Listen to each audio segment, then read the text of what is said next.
어떻게 해야지 되는지를 우리들에게 골로새서 교인들에게 말씀하시는 것 같이 우리도 오늘도 우리가 그 말씀을 듣습니다. 우리가 성도 구별된 사람이라면 하나님을 믿는 자라면 우리가 삶으로 나타나야지 되는 이런 것들을 우리들에게 말씀하셨었습니다. 그래서 이제 그 가정의 이 세상의 나라의 기초가 되는 가족, 그 중에서도 기초가 되는 것이 그 부부입니다. 그래서 아내가 남편에게 어떻게 해야 될 것을 말씀하고, 그리고 이제 남편이 아내에게 대해서 말씀할 것을 우리들에게 말씀으로 주셨었습니다. 그래서 아내를 하나님께서 만들 때, 그러니까 그 하와를 만들 때에 그 아담이 독초하는 것이 하나님 보시기에 좋지 않았기 때문에 그러니까 돕는 자로 배필로 이렇게 만들으셨습니다. 그 창조의 원리에 입각해서 아내들은 돕는 자, 조력자로서 역할을 해야 될 것을 그래서 말씀하시면서 남편에게 복종하라. 그러니까 위계 질서가 있다는 것입니다.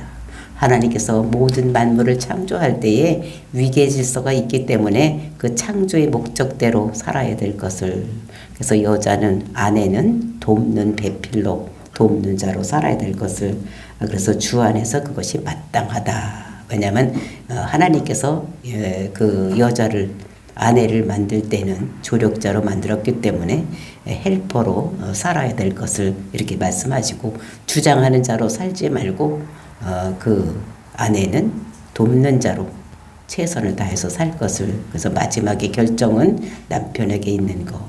왜냐하면 하나님께서 모든 것들을 그 남편에게 주셨습니다.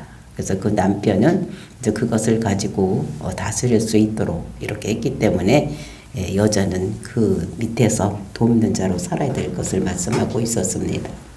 그리고 저 남편들에게는 또 그렇게 하다 보면은 자기를 주장하게 될 것 같으니까 하나님께서는 그 아내를 사랑하라고, 그러면서 괴롭게 하지 말라고 말씀하셨습니다.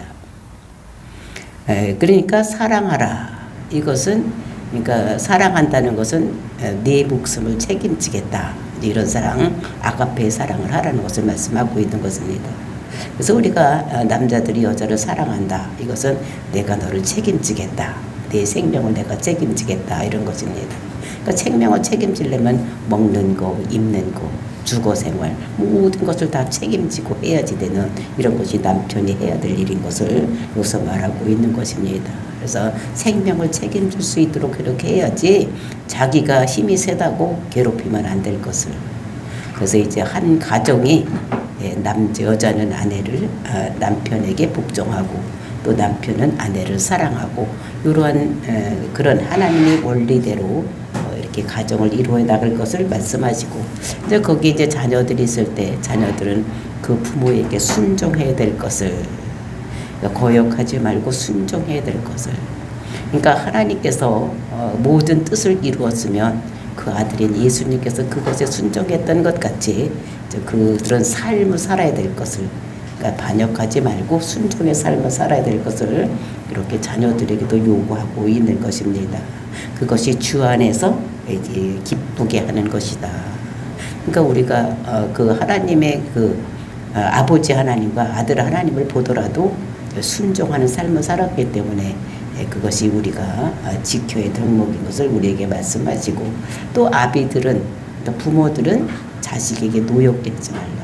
그러니까 내 자식이라고 생각하지 말고 내가 이루지 못할 것을 이루려고 강압적으로 하는 것이 아니라 그 인격을 존중해야 될 것을 말씀하고 있는 것입니다. 그래서 하나님 아버지가 예수님을 강압적으로 너는 세상에 나가서 세상 사람들이 죄를 짊어지고 죽어라 이렇게 한 것이 아닙니다. 그러니까 인격이 있기 때문에 그 인격대로 대해 줄 것을 이렇게 말씀하고, 그 뜻을 존중해서 하나님의 뜻이 무엇인지, 그 아들이 우리 집에 오게 되고 자녀들이 우리 집에 온 뜻이 무엇인지를 묻고 그 뜻대로 키워야 될 것을 우리들에게 말씀하고 있는 것입니다.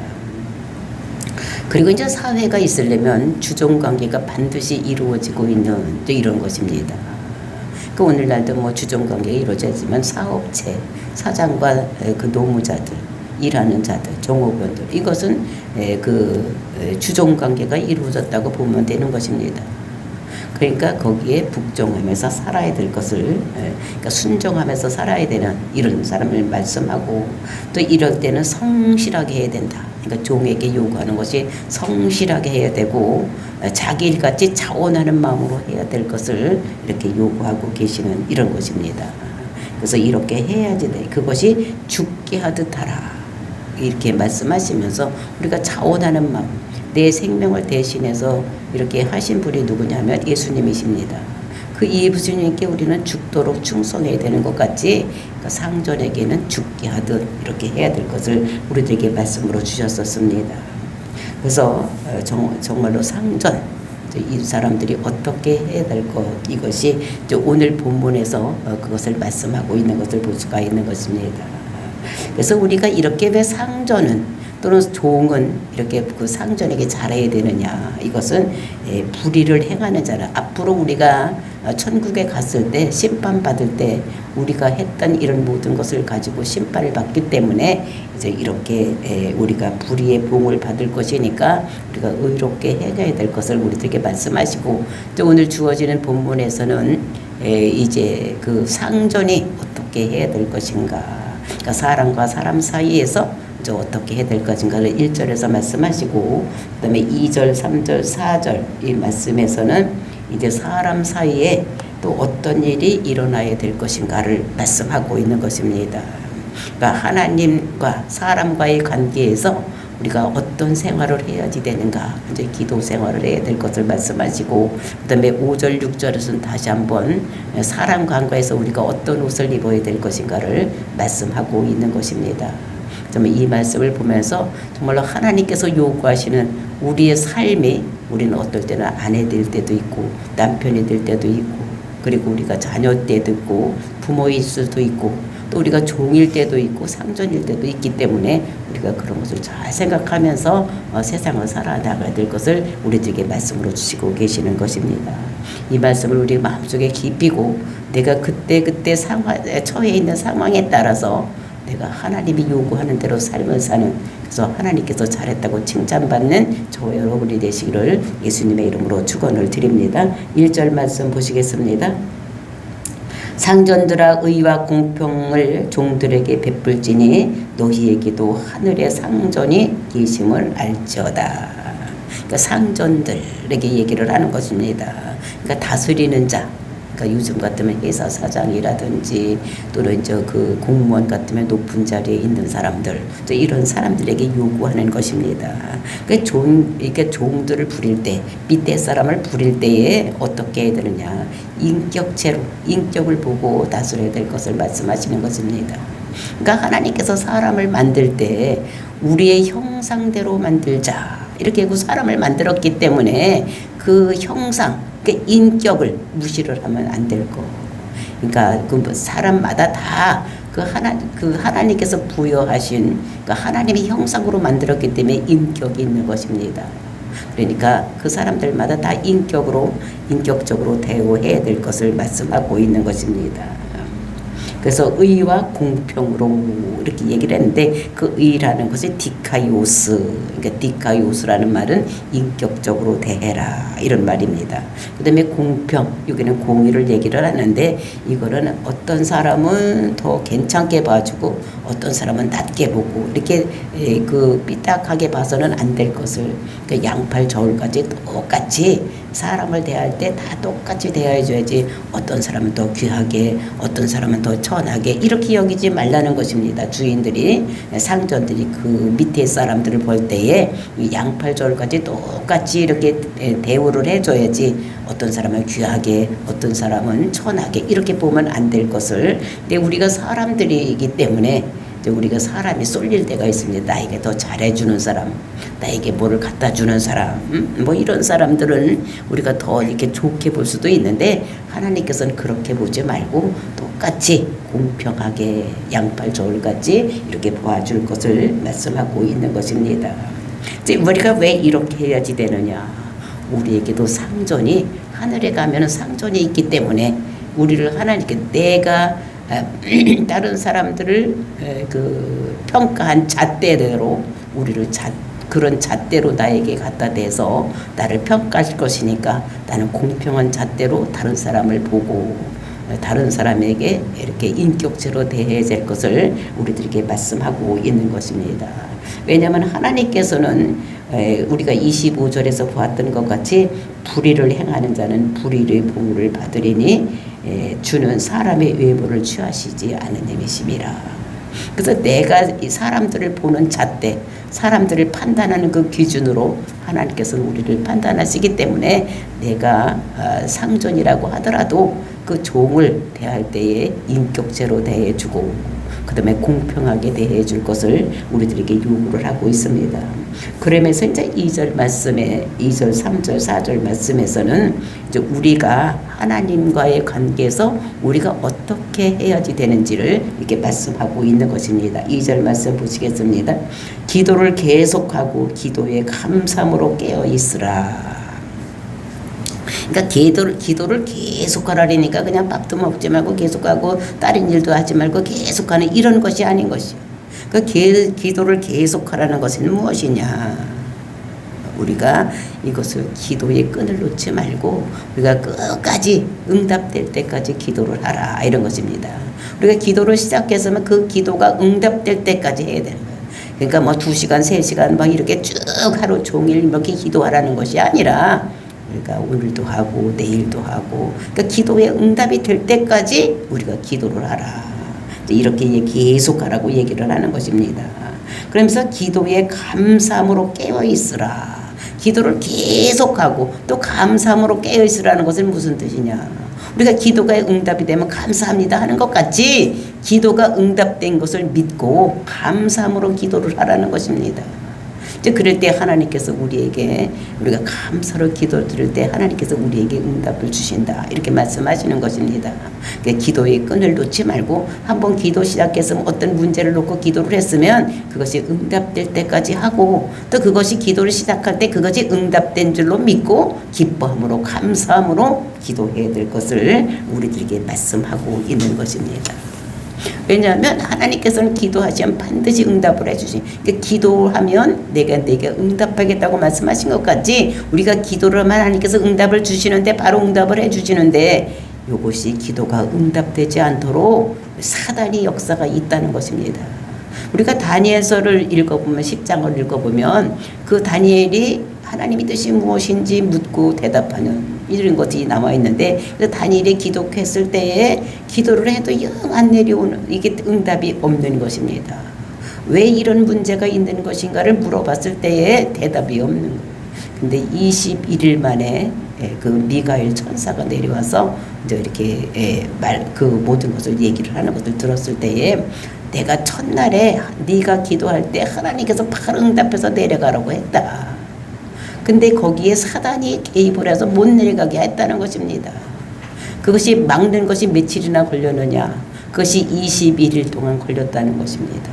그래서 그래도 쉬지 아니하고 기도를 계속해서 21일을 했더니 이제 그 천사를 내쫓고 그다음에 미가엘 천사가 내려오는 이런 역사가 일어나는 것입니다. 그래서 우리가 다니엘 기도하면 어떻게 합니까? 21일 기도 이렇게 얘기를 하는 것입니다. 우리가 기도하면 하나님께서 바로 응답을 주시는데 그것을 막는 사단이 있기 때문에 그 사단의 계획을 뻗치기 위해서는 그들이 정사와 권세를 가지고 있기 때문에 그것을 가지고 기도 응답되지 못하게 하기 있기 때문에 이제 우리는 그것을 끝까지 기도해서 다니엘같이 이런 기도에 응답받는 이런 것을 해야 될 것을 우리들에게 말씀하고 있는 것입니다. 그래서 3절 말씀 보니까 또한 우리를 위하여 기도하되 그러니까 사도 바울이 우리를 위해서 그러니까 로마의 감옥에 갇혀 있는데 거기 이제 같이 갔던 사람들이 있습니다. 그 사람들을 위해서 기도를 하는데 어떻게 해야 되느냐 하나님이 전도할 문을 열어 우리에게 열어주사 그리도의 비밀을 말하게 하시기를 구하라. 이런 문제를 놓고 위해서 기도하라는 것입니다. 뭐를 위해서 기도하느냐 전도의 문이 열려줄 수 있도록 기도를 하라는 것입니다. 지금 이 사람이 지금 사도 바울이 어디에 있습니까? 로마 감옥에 갇혀 있습니다. 그러니까 로마 감옥에 갇혀 있으니까 전도할 수 있습니까? 없다는 것입니다. 그러니까 전도할 수 있도록 즉 로마 감옥에서 나올 수 있도록 기도를 해달라는 것입니다. 이 사도 바울이 왜 로마 감옥에 갇혔습니까? 자기가 뭐 죄 없는 것을 나서 이 세상에서 잘 살고 로마 가서 좋은 도시에 가서 잘 살려고 그곳에 간 것이 아니라 로마에 간 이유가 뭡니까? 그때는 모든 길이 로마로 향한다는 이런 거. 그러니까 많은 사람들이 물질이나 또는 그 경제적인 것이나 정치적인 것이나 예술이나 문화나 뭐 이런 것들이 모두 잘 최고 1인자들이 다 로마에 있었습니다. 그러니까 모든 것이 로마로 통한다고 했으니까 그 로마에 가서 복음을 전하면 전 세계 복음이 전해지겠다고 로마를 가기로 결심을 했던 것을 우리가 로마서 1장에서 볼 수가 있었습니다. 그래서 교회 안에 가서는 내가 가지고 있는 능력을, 내가 가지고 있는 은사를 너희들에게 임파테이션 시키고, 그리고 아직 믿지 않은 사람들에게는 내가 지금까지 여러 나라를 다니면서 복음을 전해서 그들이 하나님께로 돌아온 것 같이 내가 거기 가서 아직도 믿지 않는 사람들에게 전도하기 위해서 간다고 사도 바울이 로마를 가기를 그렇게 원했던 것을 볼 수가 있는 것입니다. 그런데 지금 로마의 감옥에 갇혀 있으니까 그 로마에서 복음을 전할 수가 없는 거예요. 그러니까 내가 이 감옥에서 나가서 복음을 전할 수 있도록 너희들 기도를 해달라고.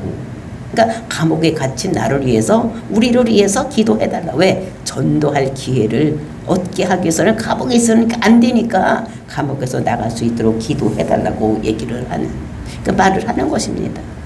또 하나님이 열어주시면 열 수가 있는 것입니다.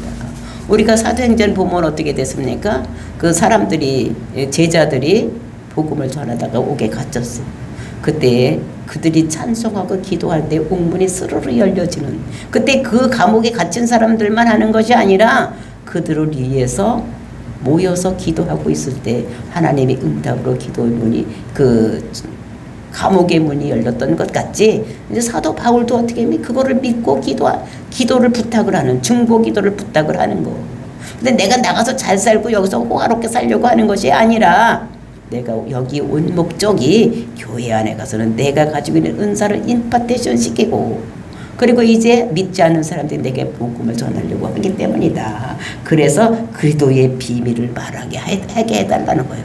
그래, 그리스도의 비밀이 뭐라고 그랬습니까? 우리가 1장에서 보았듯이 예수님은 누구신가? 이게 그리스도의 비밀이에요. 예수님은 우리의 구원주가 되시고, 또 예수님은 어떻게 됐습니까? 우리를 구원하기 위해서 구원에는 반드시 값이 지불되어야 되니까, 생명은 생명으로 이렇게 돼야 되니까 예수님께서 우리를 위해서 자기 생명을 내놓고 우리를 구원하신 구속주다. 그리고 그분은 창조주다. 우리의 뭐가 되십니까? 우리의 주인이 되시는 분이시다. 그리고 예수님은 교회의 머리가 되신 분이시다. 그래서 모든 사람들은 다 예수님에 붙어 있어도 지체가 되는 이런 것이다. 그리고 예수님께서는 우리의 화목제물이 되신 분이시다. 화목게 하시는 분이다. 라는 것을 얘기를 해야 되고, 또 그리스도를 믿음으로 해서 받는 복이 5가지가 있다고 2장에서 말씀하신 것 같이 그런 비밀들을 다 얘기를 하려고 하는 것입니다. 그리스도를 믿음으로서 받는 복이 뭐라고 그랬습니까? 신상이 충만한 자들이 다 된다는 것입니다. 그리고 이제 천사를 부리는 자들이 되고, 또 예수를 그리스도라고 믿으면 거듭나게 되고, 그리고 이제 율법에서 죽은 자가, 율법에 대해서는 죽은 자가 되고, 그리고 이제 사단을 이기는 이런 것이 된다는 것을, 그 그리스도의 비밀, 그것을 다른 사람, 로마에 있는 사람들에게 나가서 전할 수 있도록, 내가 지금 감옥에 갇혀 있으니까 이것을 못하니까 이것을 전할 수 있도록 너희들 나를 위해서 중보 기도를 해달라고, 우리를 위해서 중보 기도를 해달라고 말씀하시는 것입니다. 그러니까 우리는 서로 중보 기도를 해야 되는 거예요. 여러분들을 저를 위해서 기도하고 저는 여러분들을 위해서 기도해서 정말로 이렇게 갇혀진 것이 열려서 전도할 수 있는 이런 그리스도의 비밀을 얘기할 수 있는 이런 것이 될 수 있도록 해달라고. 그래서 우리는 이런 것들을 어떻게 다른 사람에게 전할 수 있는 기회를 만들 수 있도록 하나님께 문을 열어달라고, 전도의 문을 열어달라고 우리는 기도해야지 되는 이런 자들인 것을 우리들에게 말씀하고 있는 것입니다. 또 중보 기도를 부탁을 하는 거예요. 아이고, 어떤 사람은 아이고 내 문제는 내가 알아서 하지 뭐, 내가 기도하지 뭐, 이렇게 하지만 그것이 아닌 거예요. 우리는 중보 기도, 서로 위해서 기도하는 이런 기도를 해야 되는 이런 것입니다. 그래서 이제 우리도 이제 모임이 있는데도 모임에서도 서로 중보기도. 올 한 해 동안 우리가 어떤 기도를 원하십니까? 우리가 같이 기도해 주겠습니다. 한 사람이 하는 것보다는 두 사람이 하는 것은 세 사람. 이렇게 해서 우리가 이제 작은 사랑의 모임에서도 이제 이렇게 중보기도 올해 한 해에 우리가 해야 될 기도의 제목을 써내라고. 그럼 이제 그것을 가지고 서로 중보기도하는 이런 아름다운 모임이 있습니다. 우리도 서로 이렇게 해야 돼. 내가 힘들고 어려운 문제를 다른 사람에게 오픈해서 다른 사람이 그것을 위해서 기도할 수 있도록 우리가 이렇게 해야지 되는. 4절 말씀입니다. 그리하면 내가 마땅히 할 말로써 이 비밀을 나타내리라. 만약에 내가 이 감옥에서 나가면 내가 마땅히 할 말로써 내가 마땅히 해야 될 말, 이 비밀을 나타내리라. 이 비밀이 뭡니까? 예수는 그리스도. 예수가 우리 죄를 위해서 이 땅에 오신 사명자라는 것을, 그분을 믿어야지만 죄에서 해결받을 수가 있다는 것을. 죄의 문제 때문에 우리가 이 세상에 힘들고 어려운 문제가 있는데 이런 모든 문제를 해결하는 것은 우리가 예수를 그리스도로 믿을 때에 온다는 것을 말한다는 것입니다. 그러면서 5절 말씀, 외인에게 대하여는 지혜롭게 행하여 세월을 아끼라. 이제 5절 6절 말씀에서는 이제 믿는 자끼리 하는 것이 아니라 외인, 즉 믿지 않는 사람들을 위해서 어떻게 할 것인가, 그것을 말씀하고 있는데, 외인에 대하여는 지혜로 행하며. 그러니까 지혜라는 것이 무엇입니까? 지식을 어떤 일에 대입을 해서 이제 이렇게 잘하는 이런 것들을 우리가 이제 지혜라고 말을 하고 있는 것입니다. 그러니까 지식을 활용하는, 잘 활용하는 이런 마음, 이거를 지혜라고 하는데, 지혜를 행하며. 그러니까 믿지 않는 사람들은 지혜로 행해야 돼요. 막무가내로 가서 뭐 복음을 전해야 된다고 해서 막 아무렇게나 하면 되는 것이 아니라는 거예요. 그러니까 지혜롭게 해야 된다는 것입니다. 그러니까 마음문을 열어놓고, 그리고 이제 그 다음에 복음을 전해야 되지. 그러니까 마음이 딱 닫혀 있는 사람에게 가서 복음을 전한다고 그들이 듣지 않는 것입니다. 지금 믿지 않는 불신자는 다 어떤 사람들이니까 마음을 딱 닫고 있는 사람들입니다. 그 사람들에게 가서 마음을 열 수 있도록 해야지 되는 거예요. 그러니까 간증을 하고 또 친절하게 대하고 이렇게 해야지만 그들이 마음을 열고, 오, 저 사람 진짜 친절하네, 또는 오, 진짜 괜찮으네, 뭐 이렇게 들 수 있도록 마음을 열어서 그게 귀를 기울일 수 있도록 해놓고 이제 이렇게 얘기를 해야지 된다는, 복음을 전해야 된다는 것을 얘기를 하는데, 6절 말씀 보니까 뭐라고 했습니까? 너희 말을 항상 은혜 가운데 소금으로 맛을 냄과 같이 알아. 그리하면 각 사람에게 마땅히 대답할 것이니라. 너희 말을 항상 은혜 가운데서 하라는 것입니다. 은혜라는 것이 무엇입니까? 이것이 카이로스, 카리스마예요. 근데 카리스라는 것이 무엇이냐? 이것은 호의, 또 이거 말고도 친절한, 이런 거예요. 그러니까 우리가 항상 어떻게 되면 친절하게 해야 된다는 것입니다. 무뚝뚝하게 하는 거, 이렇게 하는 것이 아니라 안 믿는 사람에게 아주 친절하게 해야지 된다는 거예요. 그 다음에 친절하게 하고, 또 어떻게 소금으로 맛을 냄과 같이, 소금으로 맛을 내는 것 같이. 우리가 맛있을 때 맛있다 이런 것은 무엇입니까? 감칠맛 난다 이러죠, 그죠? 그것은 무엇인가 하면 소금이 들어가야지 맛이 나는 거예요. 아무리 좋은 음식이 있다고 할지라도 거기에 싱거우면 맛이 없는 거예요. 그래서 소금으로 맛을 내는 것 같이 그 맛있는 말을 하라는 것입니다. 말할 때 친절하게 하고, 말을 할 때도 아주 맛있는 말을 하라는데, 맛있는 말이 뭡니까? 말 중에서 가장 맛있는 말, 가장 좋은 말, 이게 뭐겠습니까? 무슨 복음이요. 복음. 예수는 그리스도다. 우리의 모든 문제를 해결하는 거, 우리 죄 때문에 모두 힘들고 어려운 문제가 있는데 그것을 해결할 수 있는 것이 복음인 거예요. 예수가 그리스도 우리의 죄를 위해서 죽었기 때문에 우리가 모든 죄에서 그것을 믿으면 죄에서 자유함을 받기 때문에 이것이 가장 중요한 거예요. 앞으로 우리가 예수를 그리스도로 믿지 않으면 지옥 갈 것인데, 우리가 죄의 문제가 해결되면 천국으로 가는 거예요. 이것보다 더 좋은 말이 어디 있겠습니까? 이것보다 더 맛있는 말이 어디 있겠어? 그래서 우리가 소금이 맛을 내는 것 같이 우리 인생에 있어서 맛을 내는 것은 복음이 들어와야지만 맛을 내는 인생이 될 수 있다는 것을 우리들에게 말씀하고 있는 것입니다. 그래서 사도 바울은 지금 어디에다 포커스를 맞추고 있느냐? 모든 삶을 이 사람은 어디에 전도에다가 포커스를 맞추고 있는 것입니다. 그러니까 1차, 2차, 3차, 4차 여행 이런 것을 할 때도 이 사람은 죽기를 각오하고 복음을 전했던 이런 사람. 즉 로마 감옥에 있어서 어떻게 하면 내가 로마 감옥에서 나가서 잘 살까 이런 생각을 하는 것이 아니라 나를 위해서 기도하는 로마 감옥에서 나갈 수 있도록 기도해라. 왜냐하면 나가서 내가 복음을 전하려고 내가 이 로마에 온 건데 지금 갇혀있기 때문에 복음을 전할 수가 없다는 거예요. 그러니까 내가 나가서 복음을 전할 수 있도록 너희들 나를 위해서 기도하고, 그리고 저 외인에 대해서는 너희들도 말할 때 어떻게 되냐, 지혜롭게 해야 된다라고 해서 그러면서 항상 은혜 있게 해야 된다. 그러니까 친절하게 해야 된다는 것입니다. 그러니까 친절하게 하고 맛있는 말을 해야 된다는, 복음의 말을 해야 되는 거야. 그러니까 세상에 나가서 말할 때 뭐 딴 얘기 뭐 세상 얘기하는 것이 아니라 우리는 어떻게든지 기회를 찾아서 복음을 전할 수 있는 이런 것들을 찾으려고 그 말씀을 전할 수 있도록 유도를 해야 된다는 것입니다.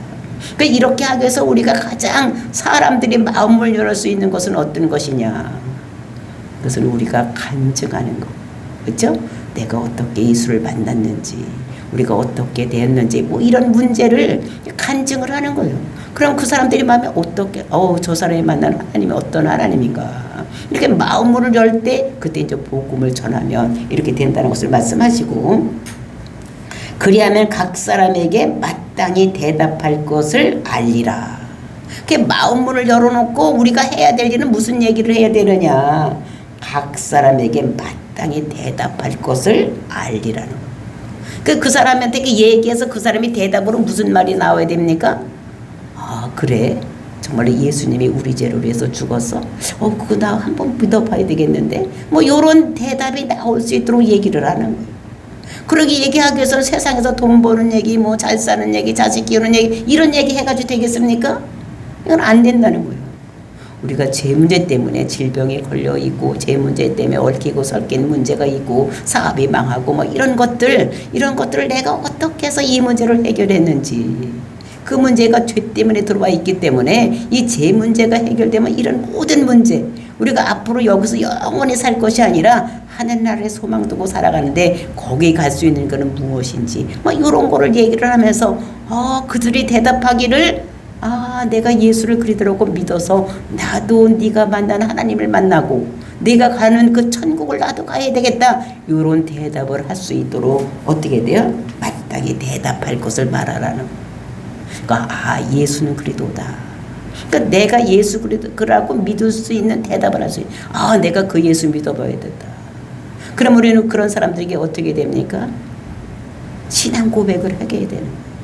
영접 기도를 시켜야 되는 것입니다. 여기서 보니까 사람에게 마땅히 대답할 것, 그러니까 영접 기도할 수 있도록, 하나님 내가 지금까지는 하나님을 알지 못하고 살았습니다. 그것이 죄인지도 모르고 살았습니다. 내가 이 시간 내가 예수를 그리스도라고 믿고 내가 이제 죄에서 사함받은 걸 믿고 하나님을 믿겠습니다, 이런 대답이 나올 수 있도록 이렇게 복음을 전하는 것을 우리들에게 말씀으로 주시고 계시는 것입니다. 그래서 우리가 믿지 않은 사람 만날 때 정말 친절하게 그 사람들에게 얘기해서 그 사람들로 하여금 예수를 그리스도라고 믿을 수 있는 이런 믿음에까지 외인에게는 전해야 될 것을 우리들에게 사도 바울은 말씀하고 있는 것입니다. 이것을 우리 마음속에 깊이 새기고 오늘도 만나는 사람들에게 복음을 전해서 예수를 그리스도라고 전해서 그들로 하여금 정말로 마땅히 대답할 말을 듣는 저와 여러분, 저 전도의 열매가 맺혀지는 오늘 하루가 되기를 예수님의 이름으로 축원을 드립니다. 다 같이 기도하겠습니다.